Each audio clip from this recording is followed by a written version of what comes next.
actually a lot of things that people don't realize if they're planning a destination wedding here. It could be something like traffic. When considering the timeline for the day, there's traffic that should be taken into account, particularly where there's rush hour traffic. The details are very crucial. I believe so. If you're at an outdoor wedding, some things that people might not know about are wind clips. It can be windy outside, so having wind clips to secure your table are things that might get overlooked. And that's why we're talking about things that can be overlooked. Some of the things that people don't realize is that Welcome to today's episode of the H&O Studios Hawaii Wedding Podcast. I'm your host, Fiona, joined by Charles, one of our amazing lead photographers. Today, we're excited to introduce a special guest, Mona Hirata-Sung, the founder of New Events. With over 24 years of experience planning weddings and events, Mona has built an incredible reputation in Hawaii. She's known for her personalized approach, treating each wedding as if it were for a close friend. Thanks to her extensive knowledge, Mona is a master of managing details often overlooked in wedding planning. So, hi Mona. Welcome to our podcast. another beautiful day in Hawaii. Yes, for sure. The beautiful day. And again, Mona, I want to thank you for jumping with us in today's episode. And I know a lot of our couples are excited to hear some of your insightful tips and advices as they plan their wedding in Hawaii. And before we start off, we definitely want to know more about you. So, could you tell us a little bit about yourself, what you do, and how long have you been in the industry? Sure. So again, my name is Mona Hirata-Sung with New Events. We are a wedding and event planning company, and been doing this since 2000. So 24 years now. And in fact, our official anniversary is April 1st, 2000, April Fool's Day. Totally not intentional, but it's easy to remember. I started off before at a hotel, a little boutique hotel in Waikiki, doing weddings and events there. And quickly discovered that I loved weddings. So it was really easy to seg into doing it on our own. I started with my best friend. She's no longer in the business or even in the industry. We're still best friends, but I've carried on the business and still loving it. Still loving weddings. It's so rewarding. Wow. Thank you so much for sharing that. Can you tell us, like, I think you mentioned that you've been here for a while. You've started to love doing weddings, and how long has it been since you started, planning, or just not even in the wedding industry, just event planning overall? So started 24 years ago, and before that I was at a hotel, so maybe from 1999. Oh wow, that's been a while. I've seen a lot of these. You've seen a lot with how weddings have changed over the years. Yes, some significant trends and also traditions and culture. Yes, it's really amazing to see how much things have changed and how things are cyclical as well. Yeah, that's right. And do you mind, like, sharing us, like, what are what are those significant milestones that you have achieved over 24 years? That's right. Is it 24 years already? Yes, 24 years. So in terms of milestones, it's been on the wedding side, being able to do weddings of all different sizes at all different venues, not just here, but on the neighbor islands. On the non-wedding side, because we do the other events as well, some milestones have been getting involved with large-scale festivals and events, or taking on things like conferences. And starting last year, we started doing events for the state as well, so government type of events. So it's a really nice breadth of different experiences, and keeps us sharp and on our toes, and it keeps things really interesting and always fresh. So those are probably some of the big milestones for us. Wow, yeah, those are so awesome to hear.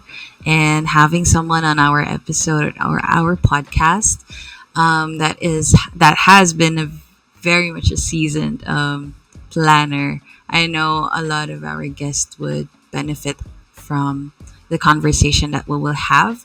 And so we do want to talk to you about things that, because you've been in the industry for such a long time, and we do want to get insights of things that have been has been usually overlooked when it comes to planning, right? And I know you as a planner, you have definitely have ways to see this before it even happens. But we do want to know, like, if I were to get married, and I want to, uh, what are things that I wished I knew before having my wedding, about what you think is the most overlooked aspect of planning a wedding in Hawaii. Wow, what a question. There's actually a lot of things that people don't realize if they're planning a destination wedding here. So, and many of these things are things that we try to advise couples when we're working with them about. So, it could be something like traffic. So, when considering the timeline for the day, there's traffic that should be taken into account, particularly if it's on a weekday, where there's rush hour traffic. If the wedding location is, for example, on the west side, then rush hour traffic really does need to be taken into account. Or even like on the North Shore, where when surf is up, the traffic slows down. So these things need to get factored in. Another thing that people may not realize, and this was probably true for weddings, not just in Hawaii, but elsewhere, that service charges with hotels and vendors can add a significant amount to the overall cost. So when budgeting for a wedding, it's good to factor in service charges in addition to what just the standard prices are. And also gratuities. So a lot of times people overlook gratuities, and closer to the wedding, they might think, I really want to show my appreciation to the vendors and those who have really worked so hard to help me get this far to make our wedding happen. And I'd like to provide gratuities. But if this isn't part of the budget, then it can be, another nice chunk of change to add on to the overall cost of the wedding. So things like that. There's other things that are weather related. We do have really wonderful weather here. It's never freezing cold, but sometimes people don't realize that there are showers. And if it's an outdoor wedding, there should be some contingency plans in place for that. Or even like things like insects, if you're in an outdoor venue, maybe it's good to think about having bug spray, citronella candles, or things to keep food covered even. So lots of things to consider when planning a destination wedding here. It doesn't really show that in the photos or the video. So we hope to help couples address these things early on. I do agree on those items that you've mentioned, and if it wasn't brought up, I would probably have forgotten them as well. Those things, like you've mentioned about gratuity, and also seasons, the weather, and some surcharges for venues, and also some vendors. Um, and so I do want to ask, why do you believe it's often to forget these type of things? Because it's not just one thing. These are like little things that might be overlooked or forgotten during the planning, or the wedding and the wedding day itself. Well, I think that it boils down to what a couple once told me. We don't know what we don't know. So that's why having a planner is really helpful to help you identify those things. There's no like textbook on how to plan your wedding. There's lots of online resources. There's friends that you can ask for help. If it's in a destination that is different from where you live in, it adds another layer of complexity. So I think it's easy to not even realize that these are things to consider when preparing for anything as special as a wedding. Right. Yeah, that makes sense. And I know you've been in the you've been here for a while and you've seen lots of different stories, experiences yourself. Different couples have different um, planning stages. I mean, not planning stages, but like planning process overall can be different from one couple to another. But can you share a personal story or anecdote about a couple, who have probably overlooked a certain aspect and face challenges as a result? So, when it comes to planning a wedding, you can do all the careful legwork and due diligence to make sure that things go as smoothly as possible. But it's not possible to foresee everything that could possibly happen. So, let me give you an example of something that happened earlier this year. We had a wedding at an outdoor venue, and everything was slated to go as planned. We had carefully lined up a timeline and had all the vendors ready to go. But when we arrived on site, the event that had taken place there beforehand hadn't finished breaking down. And so they didn't finish breaking down because of severe weather from the day before. And so they had so much set up, but there was no way their whole setup could be removed in time for the wedding. There was large stage panels. There was air conditioning elements in an outdoor space. There were stages and platforms left behind, and it was it was one of the hardest things that we've ever had to troubleshoot.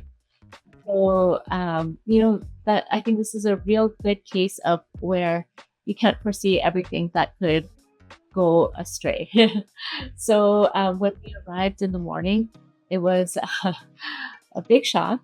And after the initial shock, we had to gather our our senses, gather ourselves together because we were a bit thrown off. Fortunately, the couple wasn't there to see it, and we could kind of figure out a game plan on how to pivot to minimize the impact on their day and to minimize the change in experience for them and their guests. And so I say, let's make lemonade when we've got a bunch of lemons. And so, fortunately, we were able to utilize some of that setup that had been left behind in a way that was actually beautiful. So, one of the things that had been left behind was like this long, meandering, covered, pure white walkway, which cut directly into where our ceremony was supposed to take place. So we turned that walkway into the bride's path. And she had a really gorgeous, never seen before aisle to her ceremony. So we changed the location of the ceremony so that it ended where that path ended. And no one knew that it wasn't supposed to be like that. In fact, it looked like she had some really spectacular custom decor brought in for her wedding. And so things like that are things that you would never expect to happen. But hopefully, with everyone pulling together, remaining calm and collected, and a little bit of creativity, you can make the best of it. So I hate to say it, but I think really one of the best things that you can do if you're planning a destination wedding is to hire professionals to help make sure that things go as smoothly as possible, even when things don't go exactly as planned. Yeah, that's an amazing story. I loved how you guys have turned things around to your advantage. Like you being able to use the remaining setups, for your own setup was really a brilliant thing to do the way forward. And so it really goes to show that being professional in this field is super important. Like I would say, um, um, like I can imagine being the bride of a wedding and like just being able to witness a disaster, right? And, and so for you, Mona, like I know you've had a lot of these experiences, but how do you handle them as a wedding planner? How do you handle the wedding planning challenges when they arise, for this instance, this particular example that you gave?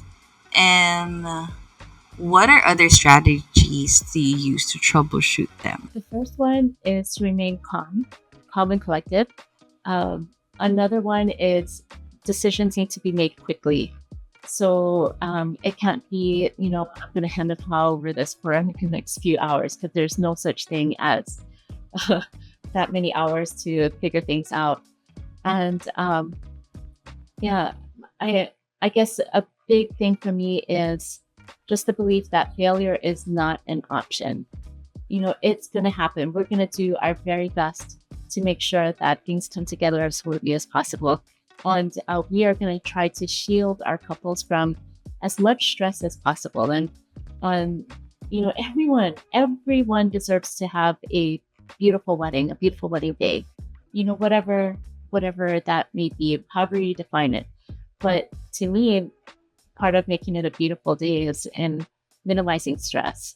So we really want to help our couples achieve. Yeah. Right. Yeah, that's super on point. I think anyone can have an amazing setup, amazing photographers, an MC, but if everything goes stressful, what's supposed to be such a wonderful experience for a couple can turn into, you know, something that they would not want to remember afterwards. Right. Right. Yeah. It's a special time. We really want to bring out the best in them, the best in everything that they've hired, booked, imagined for their day. You know, that's part of it. That's part of the joy of weddings. Seeing it come together, seeing a couple happy. Yes, yes. I think that's the ultimate goal as wedding planners is to see them having the time of their lives, like being so joyful and just having the best day of their life. Because ultimately, it is one of the best days of their lives. And so, what are some practical tips or advice you can give to couples planning a wedding, a Hawaiian wedding, to ensure that they don't overlook the crucial details? Okay, I hate to sound like a broken record, but I'm going to go back to it. Definitely seek the help of a planner. A lot of us will do complimentary consultations. So even if it's not in our budget to hire a planner, at least meet with one and pick our brains about things. We can give you free advice during the complimentary consultation. Things like check the weather. Those are going to be helpful. Rely on really good vendors, such as yourselves. Hire professionals. While it's great to have a lot of DIY projects, I think there's a lot that a professional vendor can bring to the table, and can help minimize stress. Another thing to do to prevent from overlooking things is to do your research before you come here. Some of the things that people don't realize is that being in Hawaii, there's we have our own culture here and our own set of values, and it's good to come with a mindset of being respectful. So part of that would be like understanding that we value our nature and wildlife. So, if there's signs posted that there's wildlife, seals, or what have you, don't go too close, don't touch them. Observe that. Realize that part of the beauty of being in Hawaii is that we've got natural resources like coral reef. So, maybe check for sunscreens that don't have ingredients that are harmful to the reef, or be sensitive to people who have gone through strife here, such as those who have survived the Lahaina wildfires. Know that it's a sensitive subject. So just coming with a sense of respect and cultural sensitivity, I think will go a long way, even for weddings. Right. Yeah. Right. And how do you think can couples ensure their wedding reflects their personal style, but and preferences while still embracing the Hawaiian culture? Because I know you've mentioned about, people coming in and um, being able to be sensitive and respectful with the culture. So what can you say about that? Oh, a good way to address that is, with the wedding website. For destination couples, they often do wedding websites to share information with their guests. I always recommend it. And I think that's a great way to communicate information. But it doesn't mean having to compromise on, a couple's style. Hopefully, there can be a nice balance where the couple's style can still be achieved, while um, having cultural sensitivity. They're not mutually exclusive. So yeah, express your style for sure, whether it's, visually with some of the decor elements and attire, or if it's in some of your own cultural elements, if it's embraced in how you develop a program. Maybe there's going to be some really fun performances, dances, um, people contributing to the wedding. Yeah, food. Yeah, it shouldn't be mutually exclusive. Have it all. Yeah, right. Doing your own research does give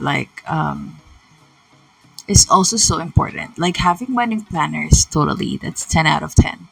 But having your own research, especially for a destination wedding, is also something that could not be missed out because you want to be personally aware of what's gonna be around you, where you're going at, and any being aware of those nuances on a place that you haven't really spent a lot of time in.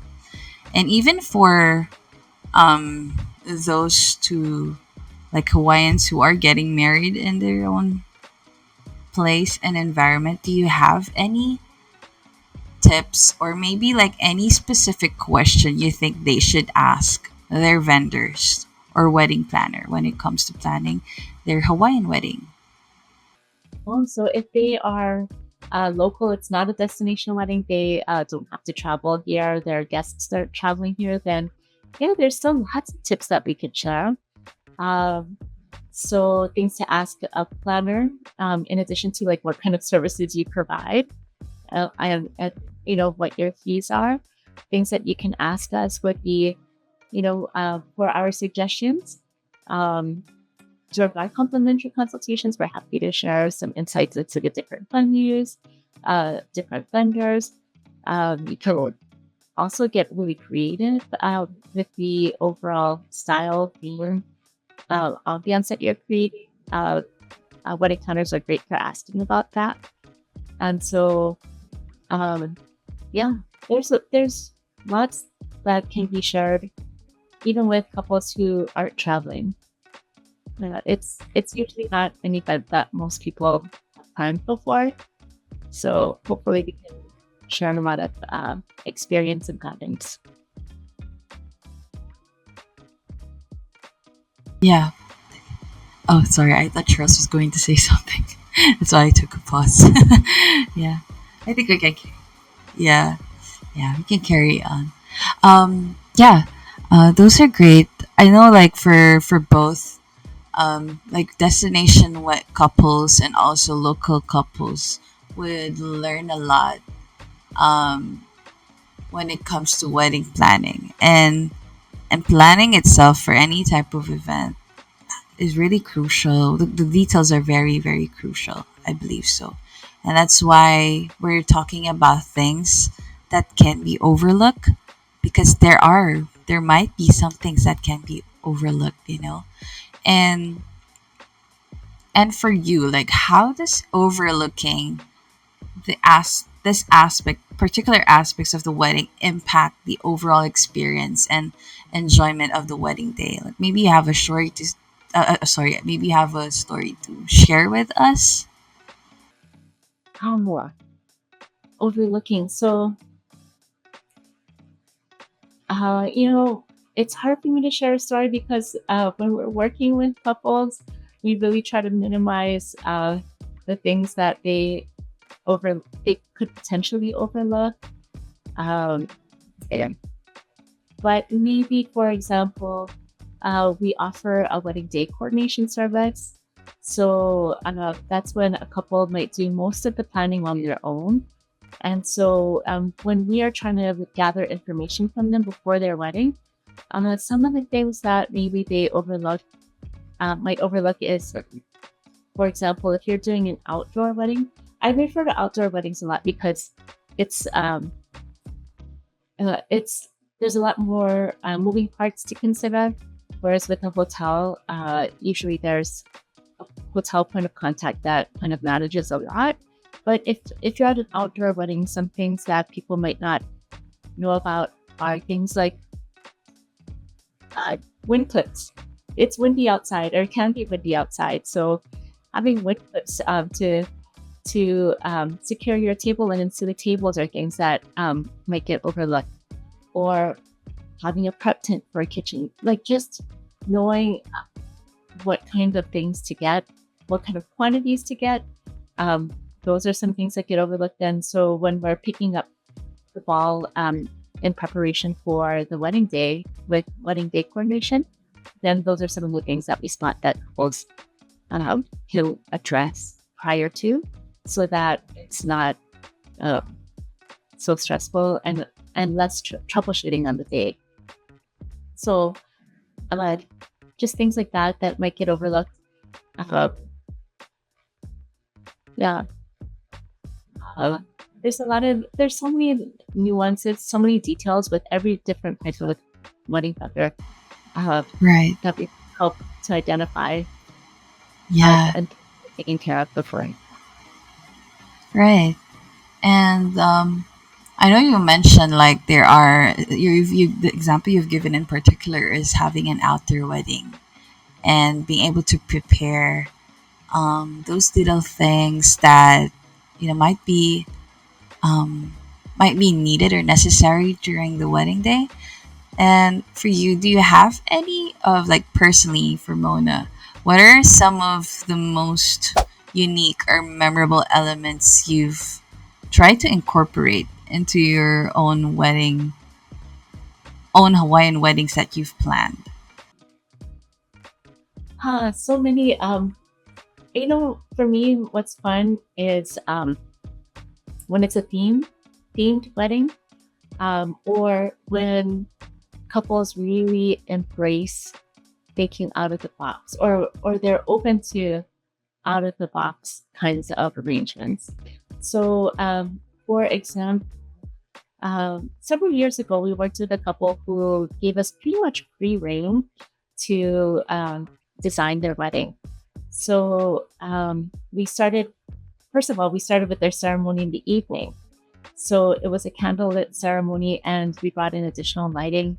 It was close to the holidays, so we strung snowflakes all over the ceiling and dangling over 1,000 mixed media. So some were like Christmas ornaments, some were cut from like holographic film, and others were cut from vellum. And before that, the invitations were scented with peppermint to kind of bring out the whole holiday feel. So when guests open their invitations, they smell peppermint. And then when the guests arrived, we scented the space with peppermint.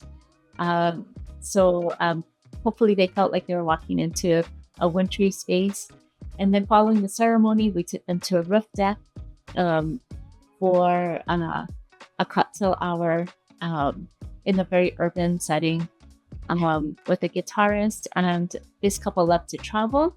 So we paired food stations with places that they've been.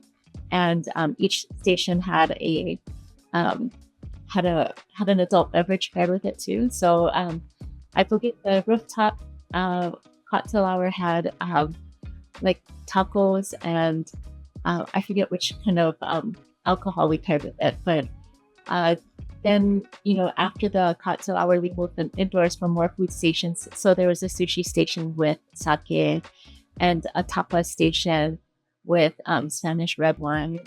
Oh, and similarly with other places, they had one food stations that matched their level of travel. Um, very little program. Yeah, just a couple of speeches. And then following that, we moved them back into the same space that the ceremony was in, but we transformed it to kind of a lounge feel with a slideshow going of just looped photos and late night cheeses and coffees and desserts. And then they got to take home a favor of their choosing. And they could pick either not or nice or, Naughty. yeah. Our naughty or nice props are like definitely a common favorite for sure. But anyways, go ahead, continue. Yeah. So, that was a fun one.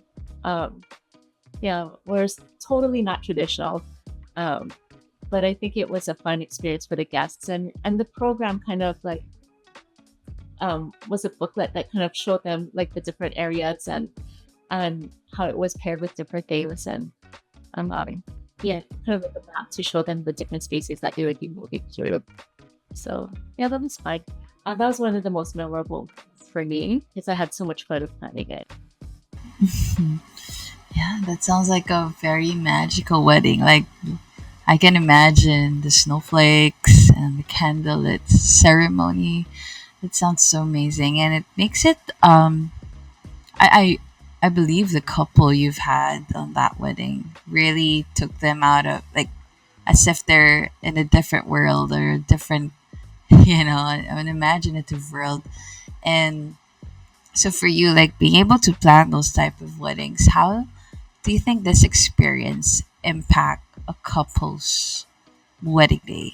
Hopefully, it makes it fun for them as well to think out of the box and to get excited about their special day. And I really don't think that any two weddings should be alike. It should really embody the couple's personalities. And I really want guests to walk away from a wedding saying, "Oh, that was so, you know, Jack and Jill," or whatever the couple's names is. It's so them. It has their mark all over the wedding. It there's a lot of beautiful weddings, but if if it's a beautiful wedding that is reflective of who the couple is, then I think it's that much better. Yeah, much deserve.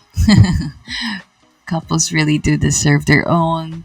I like how you said about um, a wedding has to be really personal to a couple. One can have a wedding at the same venue or may have the same set of vendors, but the experience would be overall different as far as um, the difference with their guests and also the themes of their wedding, the food and programs make it really special and very much personal to a couple. And so yeah, there are things that can be overlooked, especially during the wedding day. And for you, beyond the overlook aspect, beyond that overlooking aspect, what do you think are some other common mistakes couple make when planning a Hawaiian wedding? Hmm. Mistakes that they make. So if they don't have a planner, maybe some mistakes that they might make would be things like not allocating enough time for things along with, you know, whether it be travel time, uh, or not allocating, or I'm sorry, allocating too much time for things so it doesn't flow smoothly. Um, yeah, uh, or even things like how are their guests going to get to the location and back? Is there enough parking? That's a good one. Yeah, parking's always a rare commodity for sure in many places in Hawaii. Yeah. Right? Yeah. Yeah. So we want to make sure that couples are thinking those things through rather than having to um, have it arise on the day and catch them off guard. Yeah. Yeah. Because you plan a lot of destination weddings where a lot of the times the couples and the families are not from here, and maybe wherever they're actually from, cost of things are lower, perhaps like food and venue, rentals, photography. Do you feel like you kind of get into couples who are like shocked or like surprised by the cost of things in Hawaii, or do you feel that for the most part they kind of have an understanding? I guess, what has been your experience with couples and cost of Hawaii versus where they're from? Good question. I think it really depends where they're from. If they're from a big metropolitan area, then they may be accustomed to seeing high prices already. Um, and yeah, it's really based on the couple's experiences. Um, if they've looked at other destinations, then they might be surprised by Hawaii's prices in comparison. So some other destinations are far more affordable, but don't offer the same experience that we offer here. Um, so yeah, it it it kind of all depends. We do have couples who get sticker shock when they're here. Um, so hopefully, what we do is we help to educate them on what things might cost. If they're on a budget, then we can help provide some cost cutting suggestions or ideas on how to manage a budget and maybe help to figure out ways to prioritize certain things that make sense, especially if it's important to them, and deprioritize other things to make the budget work. What Just a quick question I have in mind. So now that we're talking about budget and all that, budget allocations, what are the average costs associated with planning a wedding in Hawaii? And how can couples create a budget that works for them? Like, do you have any advices on that? Tips, perhaps? When it comes to budgeting, there's a couple of ways to look at it. So, for some couples, they really don't know what things cost. So, if we're working with a couple, we might take the approach, if they wish, where we are presenting them with high, medium, and low priced options so that they can understand the gamut of what's available to them and that they can pick accordingly. That helps. That approach tends to work a little bit better if the budget is flexible. But if it's a pretty hard and fast budget, like they do not want to exceed a certain amount, then we are helping to suggest ways to allocate funds accordingly, and then suggesting vendors that help to stay within the budget.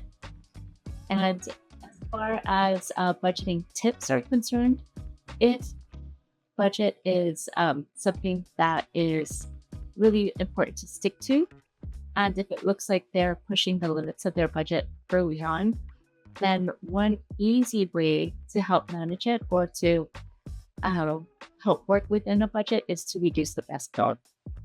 So the guest count really drives a lot of costs. There are certain costs that are fixed regardless of what the guest count is. For example, hair and makeup, photography, videography, photo booth. It doesn't matter too much really how many people are there. Those costs will be the same. But things like it starts with your save the dates, like invitations. The more people you invite, the more stationery items you're going to want to have. The more food and beverage you're going to have to allocate. Every 8 to 10 people is another summer piece. If you're bringing in on from that end, it's more tablecloths. If you're renting, like say you're outdoors and you're bringing in all of these things, then you're renting another table, more chairs. You're going to need more favors. So by scaling back on your guest count, you're able to really cut back on. Some guest counts, they do cost more because you have to think of you want your guests to have an experience as well, a good experience. And being able to provide that experience does cost a certain amount of price, like food, beverage, and those invitations that we prepare for. Does um, does needs or requires budget allocation. So that totally makes sense, right? Um, Let me see if there's anything else. I do want to talk more about some cultural considerations, if that's cool.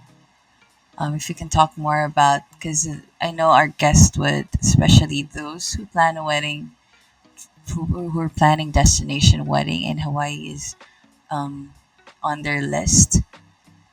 What are some of the? I know you mentioned about this early on, but I do want to dig a little deeper. Like, what are some of the cultural traditions or customs that couples should be aware of when planning a Hawaii wedding? Um, so I'm not sure if this is going to answer your question, but some of the cultural things that people can consider, if they would like to incorporate them into their wedding and to give their wedding a more Hawaii vibe, Hawaii flair, would be things like for a ceremony, having a couple or a Hawaiian officiant perform the ceremony, and then you can have cultural elements that are unique to Hawaii embedded in the ceremony itself. So some couple will chant and perform blessings in Hawaiian. I have some will blow conch shells. Uh, the tradition of exchanging and giving lei, I think, is a beautiful one. It can be exchanged with a couple during their ceremony, or during their ceremony, they can present lei to very special loved ones as a way to honor them during the ceremony, or even if it's presenting lei to particular guests or to honor the individuals who are attending. That's a beautiful tradition. There are things like uh, Hawaiian music, Hawaiian musicians, and dance. Have hula dancers there, which could be a really nice way to treat visiting guests to some of the Hawaiian culture and really beautiful elements that are found. And there's other things that could be cute, such as if you're going to have place cards or escort cards, translating each of the guests' names into Hawaiian so that they can see what their name would be if it were translated into Hawaiian. So that might be a cute the take home is the Hawaiian translation of the name. Uh, or having foods that are unique to Hawaii represented in the menu, whether it's Hawaiian food or fusion food, kind of like an East meets West, or something that is kind of embodies the different flavors found here, or it's graphic elements that kind of incorporate Hawaii's uh, beautiful scenery. That could be cool to put. Yeah, there's so many things to think to take it. Yeah, to take into account when making it. Right. Yeah, there's a lot. Honestly, there's a lot of cultural or traditional customs that we can incorporate on a wedding. And I wanted to ask this question because I know couples who do plan their wedding in Hawaii would mostly or would love to. I mean, that might be one of the reasons why they want to have their wedding in Hawaii is because of um, how Hawaiians do it. The customs and the traditions are really something unique and different, but they do want to make sure that they're doing it right. And so, what are some common you think like what do you think are some common mistakes that couples make when trying to incorporate Hawaiian culture into their wedding? Um, well, I think one thing that couples might not realize is when it comes to flowers, they think that it's real easy to get flowers for weddings here, and so they want locally grown, uh, beautiful flowers from Hawaii, but it's not always the case where it's easy to get. So yeah, even some of the flowers that are considered tropicals are brought in. Um, not e- so maybe it's brought in from the neighbor islands, or maybe it's even brought in from places afar like Thailand. So that's one thing. Sometimes people think, we're going to go to a flower market and we're going to uh, pick up a bunch of flowers and design it ourselves, which is doable. But I think they might be surprised at what we have available just walking into stores. That it's not as though we have flower markets that other cities do. So So flower markets, it sort of requires some ordering, and you think like for you personally, how do you work around these things? Trying to get all the flower arrangements for you, and it's not readily available. Does this mean that there are flowers that couples would love to have on their wedding that might not be possible to get a hold of? for example, there's flowers that are seasonal. So a lot of times people really love the smell of pikake or jasmine blossoms, sampakita. Um, and that is much more common during summer months.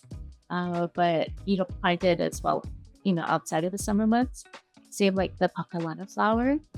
And yes, a lot of flowers that you would want for a wedding, you would want to get in bulk. And so those really should be ordered in advance.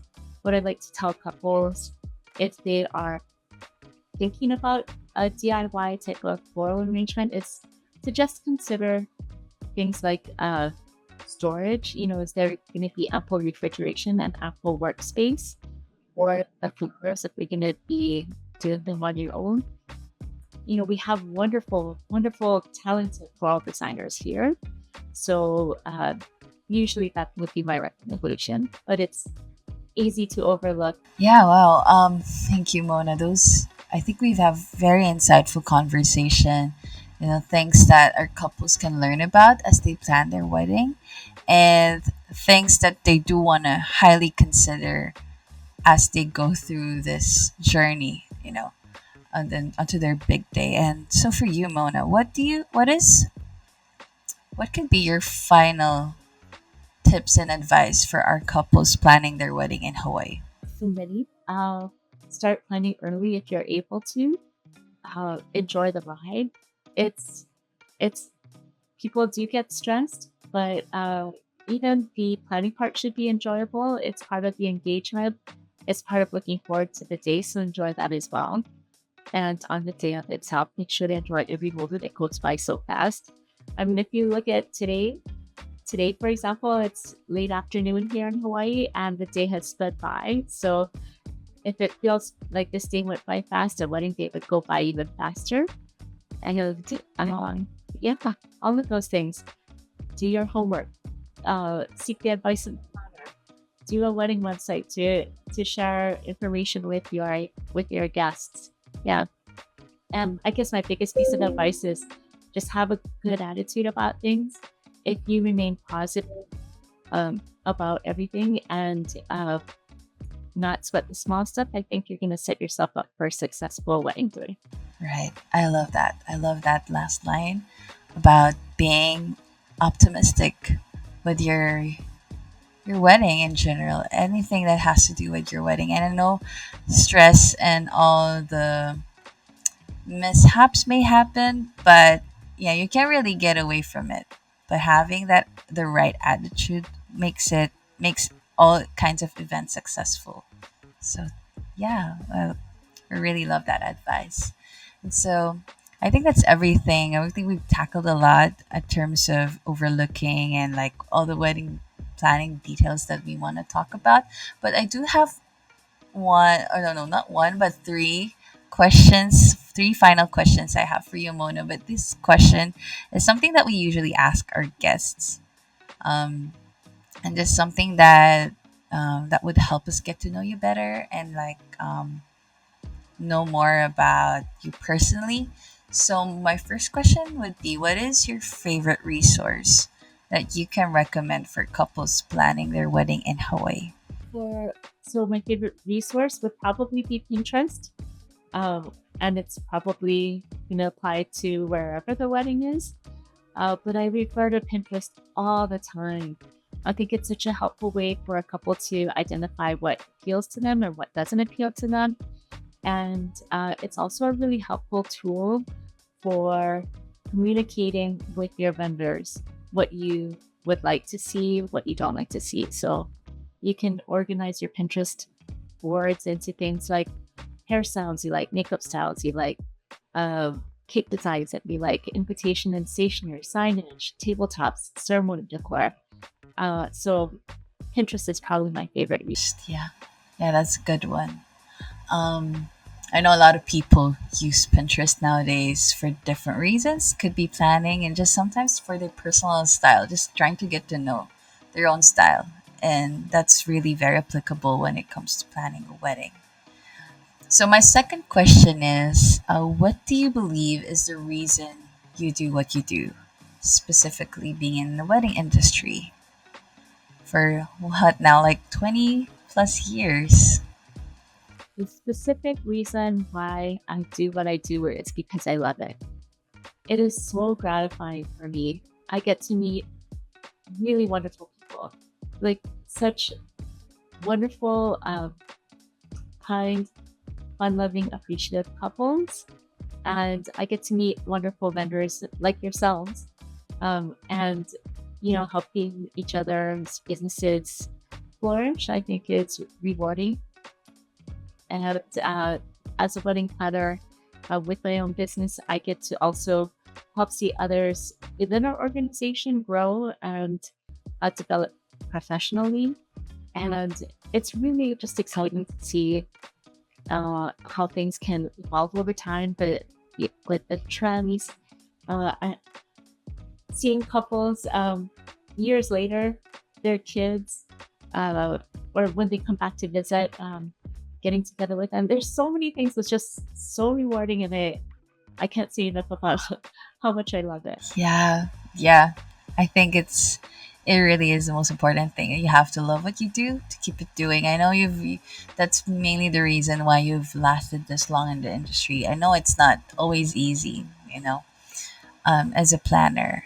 You've had tough times. You've had your ebbs and flows through all of it, but really because you love what you do and you love the people that you meet, um, you're still here enjoying what you do, and that's really lovely to hear. So my last question would be, where can people find you and get a hold of you? Fortunately, people have found us through your website, but they can find us at www.newevents.com or on Instagram. So Yeah, thank you again, Mona. Thank you so much for your time. And really, this is genuinely true that we've learned a lot through this conversation. I know a lot of our couples would benefit as well with what we were able to talk about. So, yeah, it's been an awesome time having you here. thank you so much. If you're searching for wedding photography, videography, photo booth, DJ MC, or need wedding resources, go check out our website at www.hnlstudios.com. Also, don't forget to hit the like button, subscribe, and drop a comment to stay on the loop for upcoming episodes. See you next time!